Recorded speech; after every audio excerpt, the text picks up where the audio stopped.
Bhojpuri industry के इतिहास में ऐसा पहली बार हुआ है कि किसी एल्बम गाने को, मतलब एल्बम गाने ही बोल सकते हैं क्योंकि लोकल लोकगीत ही हैं, उसको किसी पीवीआर में इतने ग्रैंड तरीके से रिलीज किया जाना है। अब इसके ऊपर बहुत सारा वीडियोस दिखाई दे रहा होगा जिसमें देख सकते हो पवन सिंह की टीम वहाँ पे पहुंच चुकी है, जिसका जायजा बहुत अच्छे तरीके से लिया जा रहा है कि हाँ सब चीज़ सही है या फिर नहीं, किस तरीके का प्लानिंग करना है, कैसा माहौल बनाना है, ये सारी चीज़ों को देखा जा रहा है पवन सिंह के टीम के द्वारा।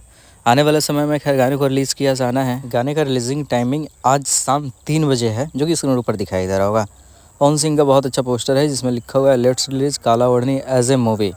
एज ए मूवी, ये तो इंटरेस्टिंग है। खैर इस टॉपिक की बात करने वाला होगा तो एक स्पेशल वीडियो बनेगा कि एज ए मूवी की तरीके से क्यों रिलीज़ किया जाएगा। आगे लिखा हुआ है with power star Pawan Singh in PVR Lucknow on 29 January. Show time शाम के 3 बजे। अब देखो भोजपुरी इंडस्ट्री के इतिहास में सब पहली बार हो रहा है, कुछ तो यूनिक स्पेशल होगा। खैर हमारे जितना सारा वीडियो आएगा सबसे पहले आप सबको देखने को मिलेगा, तो चैनल को सब्सक्राइब करे रहें, चैनल के साथ बने रहें। मिलते हैं बहुत जल्द किसी नए वीडियो के साथ।